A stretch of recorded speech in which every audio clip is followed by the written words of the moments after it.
Simula, ikaw ang unang nagpahangin. Binabako na ang dirmala sa pinilakan tabi. Hindi ka bagay mag-artista, tanggalin ang maskara. Akin na kalaban, tinumba ko mag-isa. Sa mga gusto magaan ng trono ay bunyo.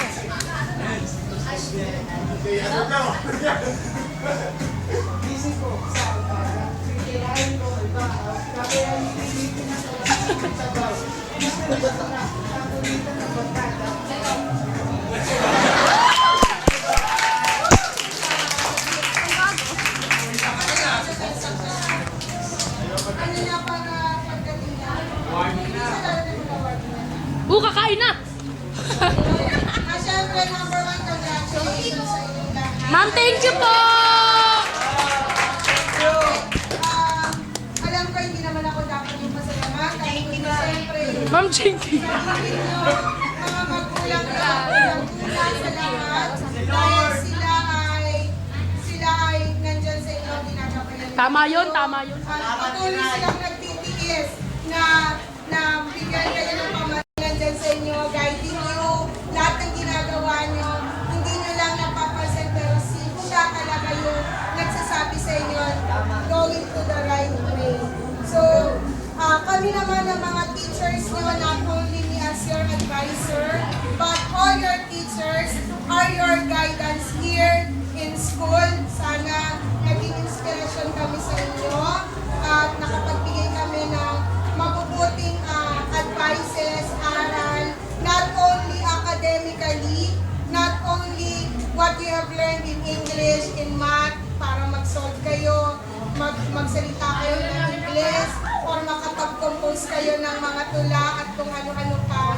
But yung pinakamahalaga is the behavior that we imparted to you, yung mga mapuputing asa, yung mga kahit pangit yan na nagsimula kayo, pero alam ko pag nabas nyo sa school na to, magiging Wow!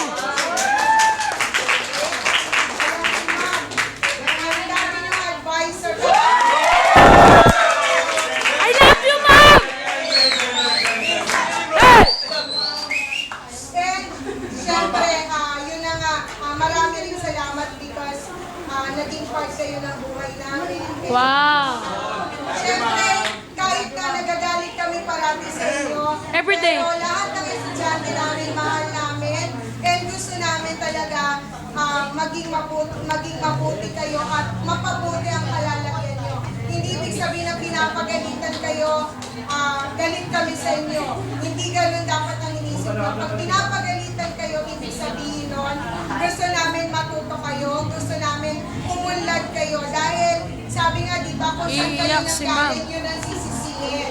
So, kung hindi kayo naging matagumpay kasi sasabihin nila, kasi nung high school sila siguro hindi sila tinuruan ng teacher nila ng maayos. Pero kung Iiyak si naging ma'am. matagumpay kayo, we are part of your success. So, sana maging, hindi pala sana, good luck sa Thank you, ma'am. pupuntahan nyo after your graduation, and Choji. lahat dapat kayo pag bumalik dito ay successful. I love you, ma'am! Kay si Mama. I love you! Ma'am, blow out!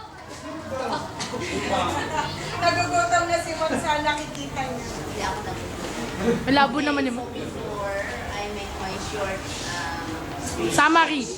or whatever, Short summary. binabati ko muna lahat dahil alam ko lahat kayo ay bigyan ng pagkakataon. Although the rest are really deserving to graduate, but some I know graduated just for the word awa ng guro. Sunny. Said it or not.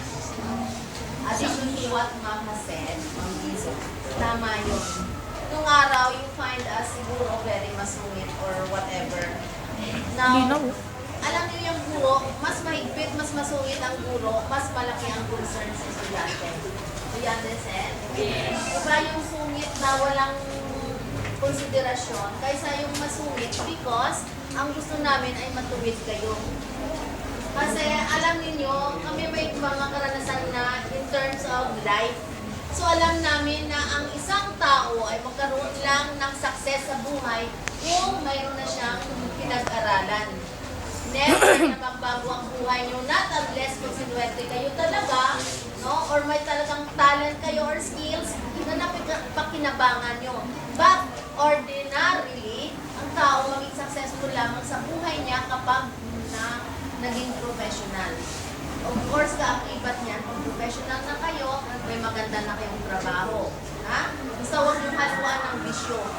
At kasabay nun, syempre, mahiya naman kayo manligaw or nakakailang naman ng niligawan niyo ay yung wala rin natapos. Diba? Gusto niyo rin somebody na maging katuwang niyo sa buhay. Kasi pag nagkaroon na, pag magpapamilya kayo. So, lahat na to, of course, pag sinabing graduation, dalawang bagay yan. Lungkot at saya. No?